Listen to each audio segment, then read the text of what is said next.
Panibagong video na naman po mga ka-universe ang mapapanood ninyo. Kaya samahan niyo po ako ngayong araw. Eto na nga po mga ka-universe, nakasakay na po ako ng bus. Sa katulad ko pong walang budget, ito na po yung swak na swak po sa akin mga ka-universe. Kaya mag-minibus po tayo for today's video. Basta mga ka-universe, ang importante po sa akin ay safe po ako makakarating sa pupuntahan ko.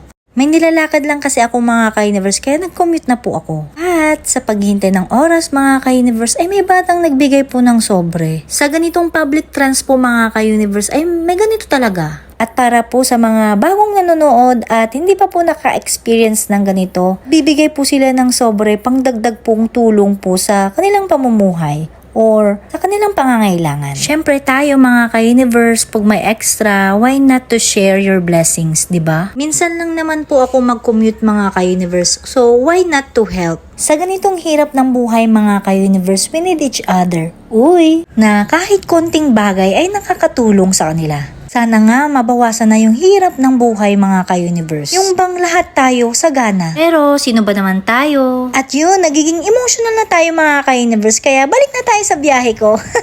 Kasakay na po pala ako ng tricycle dyan mga ka-universe dahil tapos na po yung nilakad ko. Hindi na po ako nakapag-video mga ka-universe gawa ng maraming tao. Alam naman natin, nasa public tayo kaya i-secure lahat po ng gamit. Pakagandang smile ko dyan mga ka-universe dahil sayang-saya na naman yung puso ko. Pagbiyahe na naman po kasi akong mag-isa at naranasan ko na naman pong mag-commute. Lahat ng lakad ko kasi mga ka-universe ay kasama ko yung aking partner. Pre, libreng angkas. Pero ngayon, I need to do it by myself. Charot.